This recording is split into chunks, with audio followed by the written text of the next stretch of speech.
Hey guys, and welcome back to another video on the Road Builder YouTube channel. Today I got something pretty interesting that I think will help a lot of you guys out, and these are like, we'll call them dev hacks. Some of them are pretty obvious, but some of them are things that I have learned since I've been asking around for certain things developers do to make the player experience better, or to just help that a lot of players would never really notice in a game. So the first one is a very simple one that I'm hoping every single person knows, alright? We have our maps, and we'll just make this green because it's a map, and we'll go smooth plastic. Well, that's not smooth plastic.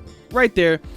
We'll just call this our map. Now, of course, our player is inside the map, and we don't want them to fall out of it. So everyone, or pretty much everyone should know this, but just for the people that don't, I want to show it off real quick. If you put walls on the outside of your map, we'll just do it like this, alright?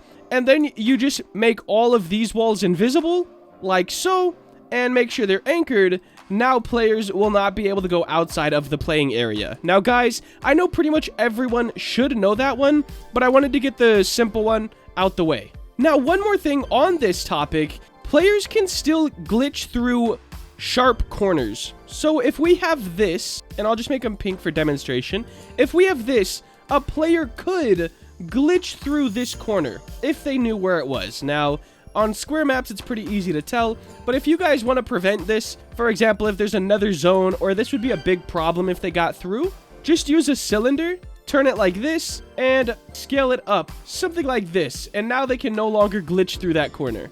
Now let's start getting into some of the more interesting ones. Alright, up next, guys, we have ladders, okay? So let me go ahead and just make a ladder real quick. Something very, very simple, just to kind of, you know, say, hey, cool, I have a ladder. And I'm making this oversized on purpose because it has to do with our little, our dev hack here.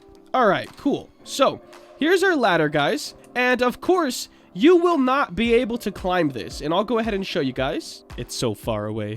Alright, so as you can see, no matter how hard I want to try, there's no chance I'm climbing this ladder as a ladder.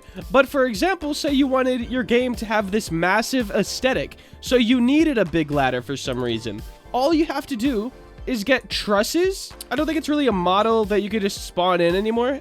Oh, truss part, cool. So there we go. You want to get a truss part and then scale it up like this, guys, okay? Bring it over to where your ladder is and size it so it matches up with your ladder by duplicating it just like this, and we'll fill up the space. Cool. And then we're gonna grab all of these, put them, you know, actually where the ladder is, and make them invisible. So to a player, you still have a massive ladder. Except the difference is now we can actually use the ladder. So this is quite an extreme example, but if you want to climb something and you're not able to climb it, just put invisible trusses inside and a player can climb it pretty much wherever they want. Very player convenient. Alright, it's time to move into some that I didn't even know. So recently I did a build that we used pillars, okay? Just cylinders, but we needed Roblox materials on them, okay?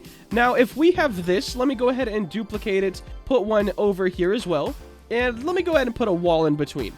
Alright, so say we have this little scene set up, and say we wanted these to be gold bricks, alright? Brick, there we go, and say we wanted our pillars to have bricks on them as well, like this. Now, as you can see, that ain't lining up, Chief. That's not that good. If you want a cylinder to line up the same as something like this, all you have to do is grab a cube. Let's grab that. And you can put this anywhere. I'm going to put it inside, so it doesn't really matter. And then we're going to grab both of them by holding shift. So I have the cylinder and the inner cube. Go over to model and union.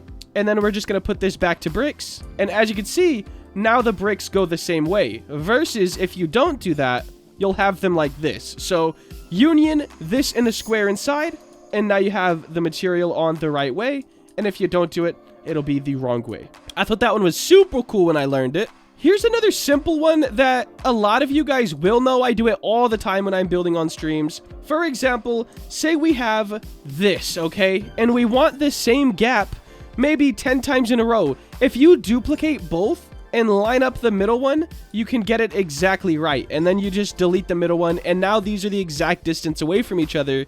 And then you could do it again. And as long as you make sure that last one is lining up with the first one, you're all good, guys. And you'll get something just like this. You can also use movements, like the studs movement right up here. But if you moved one piece and you don't know how many studs, For example, say you had this on 0.5, but you wanted it to be 15 studs away, but didn't want to keep changing your movement. That's an easy way to do it. Alright guys, up next, staircases. Now this is going to work a bit like the ladder, but not with trusses. So check this out. Let's say we have a staircase. I'm going to make it a little oversized on purpose. Alright guys, so I just made 2 staircases, and they're going to look the same to a player. I don't know why I don't just click play here. Like, I have to now run all the way over here. So as you can see, these 2 staircases are exactly the same. I just duplicated them. But one of them is like this. Very smooth and nice. Alright, so I scaled them up a little bit to show my example a little bit better so you guys can see what I'm saying. If you walk up this one, it'll be very smooth and nice. As you can see, no player interruption. You can walk up and down it very, very simply. But if you walk up the one over here, well, you're not going to be able to walk up it. It's not going to work out. So how I did this, and once again, it is a bit over-exaggerated for the example of the video, but you add an invisible wedge on the top. So let's go ahead and make this pink so I can show you guys exactly what's going on here. And we made this invisible wedge, so for a player, you can very smoothly walk up a staircase. But as devs, well, we know how that's happening. So this is one of my favorite tips, especially for staircases. If you build it a little big and not actually functional for a player, all you gotta do is slap an invisible wedge on the top, and it'll make the player experience very, very smooth, just like a normal staircase. Now, last but not least, guys, it's gonna be something to do with lighting. Now, I'm gonna make a very simple light structure real quick, just within Studio, and once again, a bit oversized so you can see exactly what I'm doing. Alright, so let's grab this, and we want to union out the bottom. We're gonna duplicate this part first, though, just so we have one on the inside when we're ready. So check this out. If you click on your part, negate, and then click on the outside union, cool, we have a light. Now we can grab this and move it in, and it's perfectly set up to be used. Let's go ahead and turn this white, and say we want an actual light inside it. So something that's actually going to be showing up in your game, glowing on the ground and everything like that. Let's go ahead and do that. So insert object. My favorite thing to use is spotlights, so we're going to go ahead and do that. And let me go ahead and make it nighttime. Cool, that'll work. All right, so we have our point light in here, or our spotlight. And let's fix the face so it's shining onto the ground. And it would be the left side because it's a cylinder. And we're going to over-exaggerate the brightness so we can definitely see the light. Alright, now let's go ahead and drag this up like it would be connected to a ceiling. As you can see, our light is no longer hitting the ground. So how do we get around having our lights way off of the ground, but still affecting the ground that they're hovering above? To do that, guys, we just want to add an attachment into this part. So insert object, attachment, perfect, and we want to put the light inside that attachment. Now we can move the light all around. We could put it down here, for example. And now this, let me turn this to neon as well to kind of sell the effect here.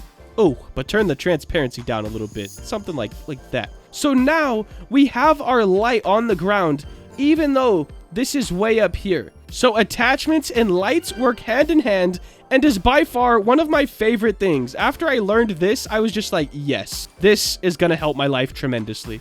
But guys, there was a few dev hacks. Hopefully you learned something from this video. If you did, make sure to drop a like on it, guys. And if you want to see more content like this, please make sure to like, comment, and subscribe. Have a great day. Later.